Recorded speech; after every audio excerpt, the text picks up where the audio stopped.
रुझानों पर जेडीयू का पोस्ट आ गया है। रुझानों पर जेडीयू ने क्या कहा है जरा देखिए। बिहार है तैयार, फिर आ रही है नीतीश सरकार, कहा है जेडीयू ने।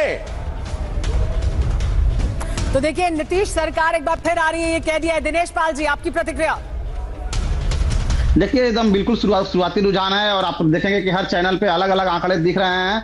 तो अभी कुछ देर इंतजार करना होगा। और जो जिस तरह से मत प्रतिशत बढ़ा हुआ है, युवाओं ने जो लाठी का अपने हिसाब लिया है बिहार सरकार से, नीतीश की पुलिस या गुंडे सरकार से, तो आपको कुछ ही घंटों में आंकड़े सामने आ जाएंगे और अधिकांशतः मंत्री चुनाव हारेंगे। और मैं दावे के साथ कह सकता हूं दोनों उप मुख्यमंत्री चुनाव इस बार हार रहे हैं। नहीं सर, लेकिन अभी दोनों तो आगे चल रहे हैं, दोनों आगे चल रहे हैं, मंत्री सब आगे चल रहे हैं। और जेडीयू सोशल मीडिया पोस्ट कह चुका कर रहा है, वो कह रहे हैं कि हमारी नीतीश सरकार बनने वाली है, वो तो ये तक कह रहे हैं। तो ये कॉन्फिडेंस कहां से मिल रहा है उन्हें? इसी रुझान से मिल रहा है ना।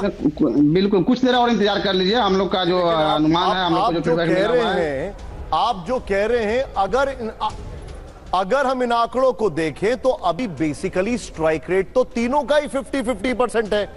बीजेपी 58, जेडीयू 54 और आपने 143 में लड़ा, आप 75 बने, लगभग 50-50% ही है। क्या कहेंगे आप इस पर?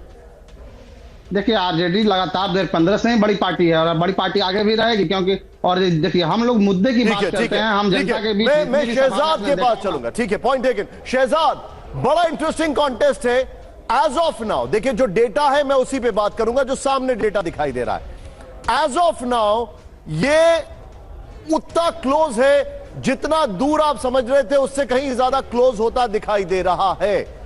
आपका इस पर एनालिसिस क्या है? बहुत अर्ली है आई नो, बट ये जो डेटा है ये क्या दिखा रहा है?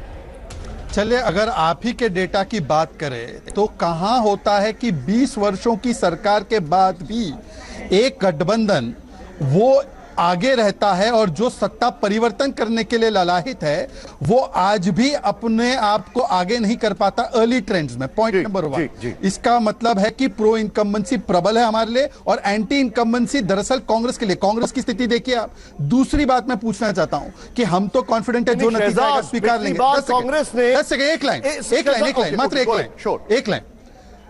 सिर्फ इतना देख लीजिए कि जिस प्रकार से तेजस्वी ने बोला कुर्बानी देने को तैयार है, जिस प्रकार के इन्होंने अनर्गल आरोप लगा, कल इनके एमएलसी बोलते हैं कि नेपाल बांग्लादेश बन जाएगा, इसी से उनकी बौखलाहट समझ में आती है। हम तो कहते जो नतीजा आएगा स्वीकार लेंगे। इनसे पूछिए ना।